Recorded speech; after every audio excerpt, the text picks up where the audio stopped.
So yes, I'm Tom Fielder, I'm from Switchplane, and I'm here to talk a little bit about high performance, how it starts under the hood. Today you'll see lots of very interesting talks already. I'm sure Paul's done some great stuff talking about AI and leadership in AI, and there are lots of talks all about tech, obviously, the DigiFest. What I'm actually doing is I'm going to make it a bit more boring, I'm afraid. So I'm going to step away slightly from the tech and focus a bit more on the business side of things. Because when we're talking about tech, and we've got loads of tech that's available to us, sometimes it's difficult to think about, okay, so where do I actually get started? How do I bring this technology into my business? And how can I leverage it? How can I really make something of it and really get that high performance that I'm looking for? It's a really difficult place to start. And so that's why I thought, well, I'm just going to focus on business. I'm going to try and do it as a little bit of a workshop this time around. So today's objective is to take your business. I'm not saying your business looks like that, but sometimes it feels a bit like that. Today's objective is to take your business that's like that and turn it into something a bit more well-oiled and well-structured, let's say. So I'm going to just explain what I think high performance is. You can Google it. You can go and ask ChatGPT what high performance is, and you will get a different answer. I could ask anyone in this room, you'll get a different answer. So, because I'm the one up here, I'm going to tell you what I think it is. And then we're going to do what we call business process mapping. So it's a very, well, I'll explain a bit more about that in a minute, but it helps you to figure out where to start, like I said earlier. You know, you've got a lot of tech, a lot of options available to you, but it's difficult sometimes to figure out how can I even apply this in my business. So what we do at Switchplane is when we're meeting with a new client for the very first time, we have a session with them that's called our business process mapping session. And that's what has inspired this workshop for today. And that's really where we're trying to get under the skin of the business, trying to understand where their pain points are, really understand how they operate in the real world, so that we can figure out where there's room for optimization. So we break their processes down, we figure out what steps they have to go through, and speak to their employees and find out what problems they're facing. And so hopefully by the end of this, I've kick-started that journey for you guys. Now it's difficult to do it as a group, so it's a bit ambitious, but if you don't try, you never succeed. So the objective is eventually you turn your business into a well-oiled, sound, fully working machine where everything is working together. So my pillars of high performance, okay, clear vision and strategy. You've got to know what you're doing and why. Okay. Well-defined process, that's really important. You need to have yourself and your business doing the things that you said you would do when you wanted to do what you said you would set out to do. Does that make sense? I said do a lot of times. You need the right people in the right seats or in the right places in your organisation. You need those people to be driving your processes so that you can deliver on your strategy and your vision. You need data so that you can feed that information back. You need to be measuring your performance. If you can't measure your performance, then how do you know if you're doing what you're doing very well? And of course, you need tech and tools to help support those people on their journey so that they can deliver for you and perform to their best. And of course, you need to be open to this idea of continuous improvement. So what can we do next to improve our business? Now, what I tend to find, why I'm focusing on this, why I want to focus on the process here, because it's slightly more boring, perhaps. It's not as sexy as talking about some AI stuff, but it's really fundamentally important to every single business. If you think about an SME or even a small business as a founder, when you set up a business, you know what you're doing. You know what product or service you want to deliver. And you generally are very, very good at it, because that's why we set out the business in the first place. When you start to grow, what happens is you bring people in, they aren't you. They don't know what you know, and they are not as skilled as you are, but what you want them to do. You are still the one that ultimately drives the business. Now, the issue there is that without any well-defined process, those people can't deliver what you want them to deliver. So you end up in this situation where you kind of have a bit of stagnation. The business struggles to grow. And okay, so I want to focus on process. So the process is a repeatable sequence of steps that transforms inputs, so it can be time, resources, information, into consistent outputs. So products or services or decisions. So just even the decision that you can take some sort of step inputs into your process and then you produce a consistent output. So you think about factory, say, producing mobile phones. If you just had random people just assembling bits and pieces in any random order, that's not going to produce a mobile phone that works very well, right? It's pretty straightforward stuff. But whilst we can visualize that or think about that in terms of a factory, that's fine. But when you're thinking about delivering a digital service to somebody, you think about the customer experience, often it goes overlooked. What do we do when a new client wants to come on board? What's the order in which we do things? Why do we do it that way? And actually, those are the questions that when we go and see our clients, a lot of them can't answer. They don't actually have processes for those sort of intricate bits of the business. So process is seriously important. That's what I'm getting at.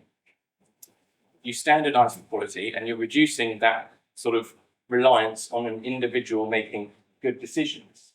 If you can have a process that you can de-skill stuff, so you can simplify it, make it easier, and that leads to scaling. And it's process ultimately that gives business its intrinsic value, right?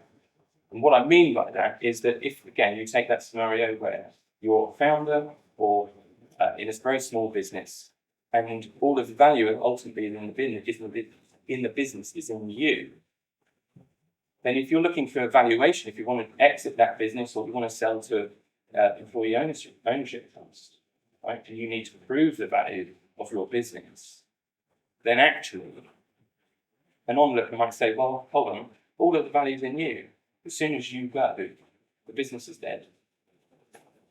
So process is a way that you can say, well, no, actually I can step away and the whole thing will scale. You just need to put money into it and apply. And so that's what gives businesses their intrinsic value. So, like I say, the very first thing we do when we see any new client is we do this process mapping session. And so, like I said, I'm going to attempt to do that today. We'll see how it goes. But what the general principle is we're looking for high value processes in the business. We break those down into their constituent parts and those steps. And then we're looking for those optimizations. What can we do to make them better? And then, whilst you figure that out, what's the ROI on implementing those changes or solutions? So, to identify high value processes, this is what we would do. So when we're talking about a high value process, we're thinking about things that are in the business that are complex or sensitive. So that could involve something like finance, maybe. It could be a high-skilled individual that works for you somewhere. They're obviously very talented at what they do, that the complex tasks that they have to carry out. Repetitive, so obviously something you have to repeat, keep having to do it, and something that's time-consuming, just takes ages. So if you can think about your business and think about anything you do, any processes in your business that tick all three of those, then that's what we end up describing as high value, because it's a no-brainer. It's not rocket science, but until you step back and take a look at the business and think to yourself, actually, I'm paying that high-skilled individual probably quite a lot of money because they're high-skilled. They're doing something all the time. It takes them ages. What on earth am I doing? If I can take a chunk out of that process, even 10%, 20% out of that process, then what am I going to say? What's it going to cost me to do that? Now, there are going to be loads and loads of solutions available to all sorts of different businesses depending on the scenario.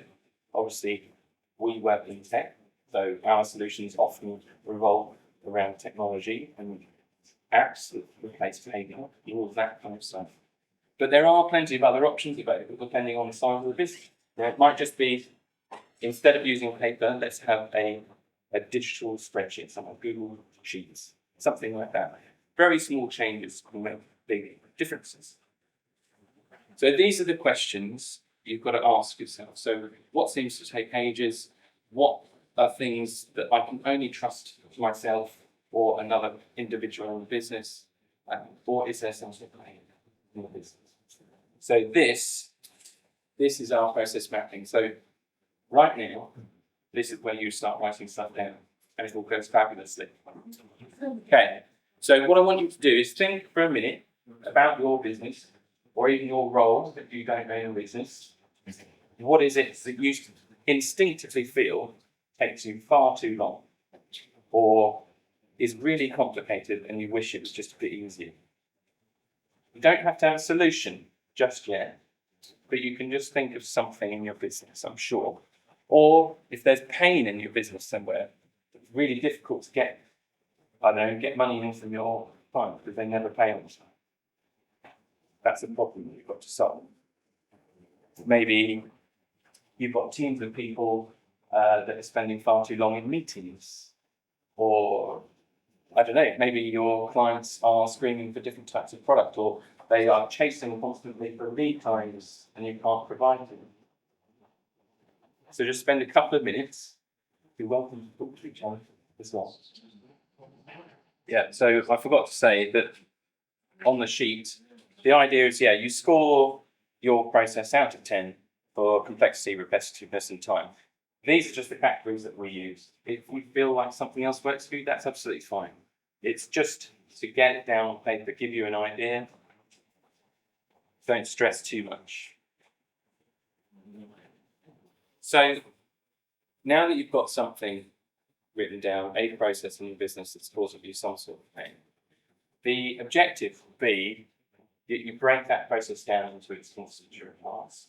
So what are the steps that you follow when you are trying to fulfill that process?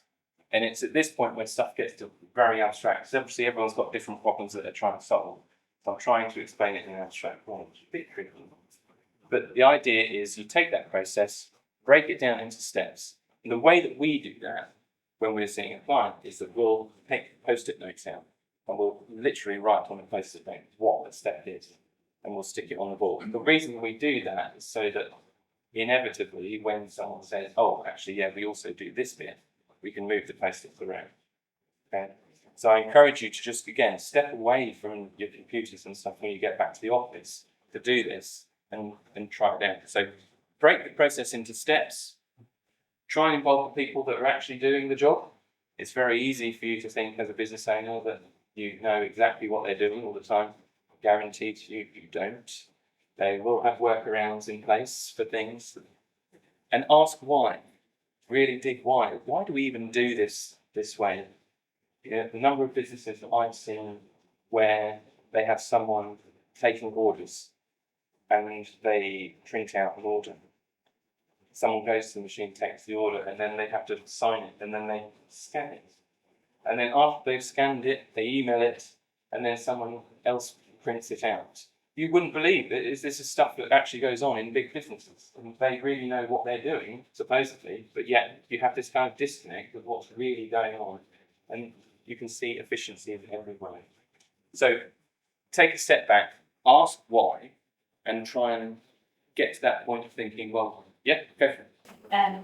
So what if you need to do a task remotely? So what tools do you use rather than you? Because obviously you can't use Wi-Fi. Okay, I'm sure there are, Google Meet has some tools, I'm sure. I think there will be plenty of video calling pieces of software that will let you do that, even if you're just sharing screen, share, I don't know, a Notion board or Trello or some other kind.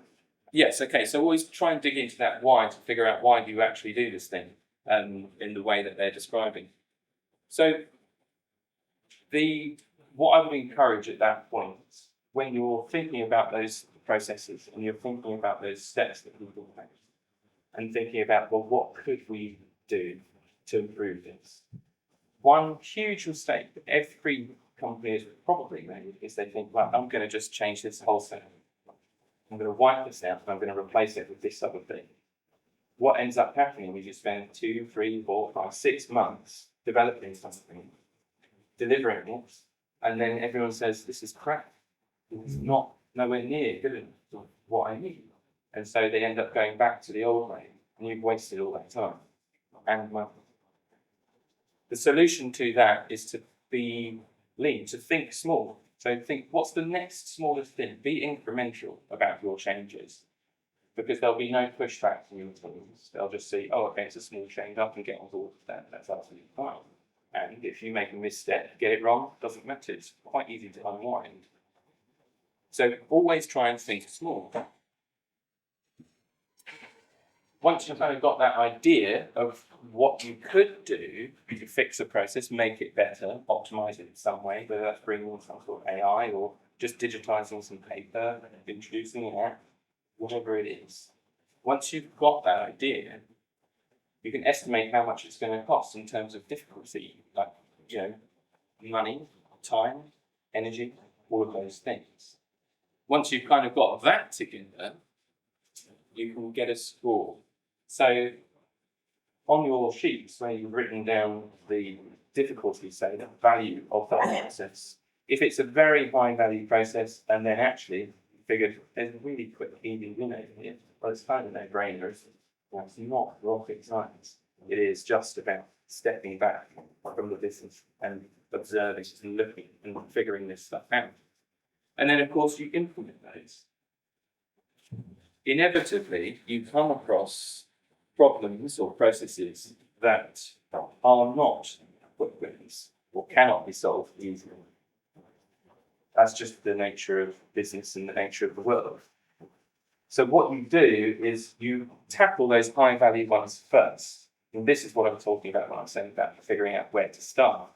Because if you start with those, then you get a return, and then that return you invest in the other stuff, which isn't quite so easy to fix. And because you've done it incrementally, it's not cost you an arm and a leg. Your teams aren't rejecting everything that you're coming out with. They're getting on board, and believe me, it's the best way to do it. So, I'm not going to keep talking now. Homework is to go away, look for high-value processes in the business, and then sit down with people that are involved, break it down, ask those questions why, and then look for the optimizations. Now, does anybody want to share one of their processes for the room? No? Everyone's a bit good? Yes. So I'm in the tech industry as well, I'm working on the so I'm on the tech side and on the business side. One of the problems that we've got at the moment is handing over a sales process from an XDR, which is like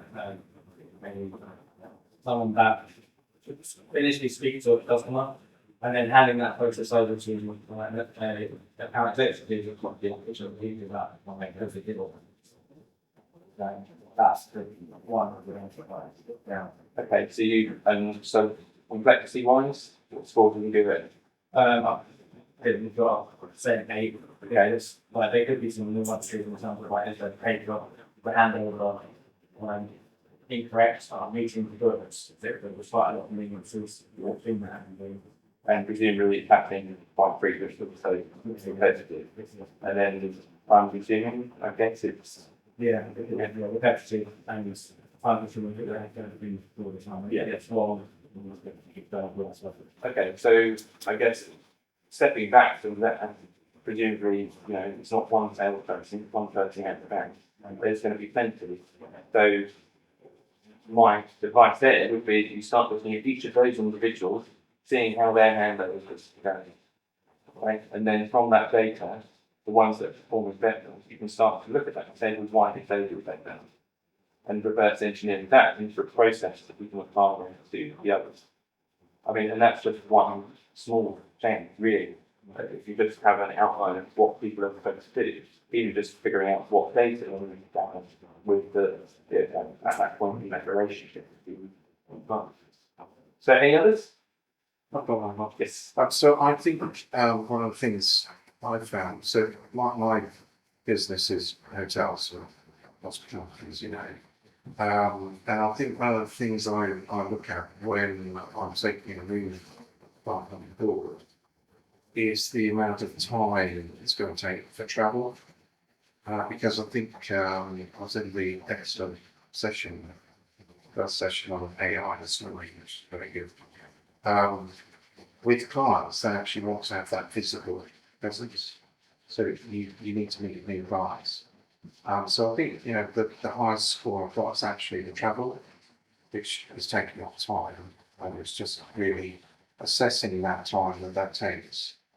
And the value that gives to the business is not insignificant because you build up that relationship. And then once I've done that, I can then calculate the length of time I'm going to need to speak to this person or whether that's going to be in a physical presence or whether that's going to be in the sort of online presence. So I think one of the benefits with nowadays you can do video conferencing, which really just speeds up the whole process hugely. But I don't think we should underestimate the value of the face-to-face meeting. Absolutely. So I think one should always factor that in because that is building up the relationship with the client and actually building up the trust and then building up the response and how that's going to play out and how that's going to turn around their business and their success. So I think probably of all the things I've written down, the travel is probably the biggest one because of the distances. Yeah. The thing is, though, like I said, there are some processes, some things in business that are going to be immovable. Right? That's not necessarily a process; it's just part of your offering, almost. So, the very fact that you're going in person is not an optimizable thing, unless you can afford. Well, some of us, I guess, Mark can afford a limo or a driver, even. Well, I mean, that does happen. yeah, that would benefit you, I imagine. Well, there are sometimes when I've had to fly to meetings and things. So, but I think that is, part of what the end client will be anticipating. So it depends really on your client. If your client's up in the Hebrides, you're going to have to process that into your audience, actual business. We have to do it in person. Yeah. So because it is a bit of a show to show off who you are and show off your knowledge a bit, but also to build that relationship. I don't mean So just one very quick point I would make is that I never take them on new clients unless I meet them in person. And there's been a couple of times when I've unfortunately not been able to do that. But then I meet them further in the process and it's all been a disaster because I know instinctively whether I can work with that person and you can't always do that either online or not. Yeah. So I've always encouraged people to make the journey, make the contact, build up that early relationship. Okay. Right, cool. So we've got a few more minutes. Has anyone got another thing to share? Yep. I work as a software dev and we work with a lot of overseas tech. So anytime we make a change to that, it doesn't really lend itself well to working continuation devs. We got a big suite of manual progression depth that we have to run. So obviously the space like need amount of time. We've got manual running instead of everything. Yeah. But then obviously writing the information that's the exact obviously trying to migrate to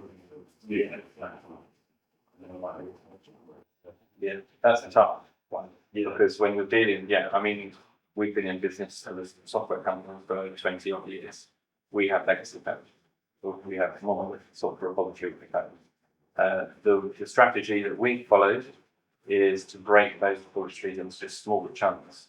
And then every time we're taking that chunk of code and moving it away. If it's super legacy, and it's not really used, then it just gets sunset. But otherwise, if it's still needed, then we can enhance it and test it at that point. That's what we do. So we kind of version stuff and say, right, well, that's just version 1 in the old style. Now that we're on with like technology that's 20 years newer, this is the same, effectively the same thing. And taking chunks out of it that way, it's much smaller as a sort of a task. That's kind of more. That's just what we do. Yeah. Yeah, I mean, it's hard for the company to kind of predict the like the return on investment. It's not like a big investment on the company. Yeah. Yeah. Technical debt is an investment that you need to make from day one, but into that to avoid it. It's not really something you can pay off in 20 years because you won't be able to. When you're mapping out the processes, sometimes the problems occur in the gaps between the processes. How do you sort of look at that? And does he sort of, you go from step 1 to step 2, but Yeah. sometimes step 2 doesn't happen until step 1 is finished. Yeah. And sometimes step 1 stalls. So I would just keep trying to break that step down into smaller steps and say, well, what do you need to happen in order to get to step 1.1? What do you need to happen to get to 1.2? Because they are very, if you can make them as small as you can, then you can identify those blockers. Absolutely. You can identify those blockers, then I'm sure you can figure out a way to solve these problems. Anyone else? Yeah, I work for a point of sale company, and recently we just with quite a few new resellers. Yeah. And where I feel like I'm spending so much of my time is it's not a process, it's kind of them in general with resellers. We would train them, we would help them with presentations, with potential clients. And because we've got quite a few so quickly, I haven't really thought about a process involved to help streamline when it's just taking up a lot of time. Yeah. Well, that's actually a symptom of not having a process in the first place. Yeah. Because if you had the process in the first place, you're not having it. No. If you had that process, then actually that scaling becomes much simpler. Yeah. So you would then discover in that process, well, what tools do I need to make available to these people and really make it super simple. Yeah. Yeah. So I think it's sort of the retrospective of that. Exactly. That's the thing. It has to be simple, not complex, and I think easily be updated. You can follow and okay. Right. Yeah. Yeah. Anyone else? No? Okay. All right. Well, hopefully that's useful. And if anyone does want to have a chat about their individual business or their processes, then I'm more than happy to stick around and watch and talk about it. Thanks very much.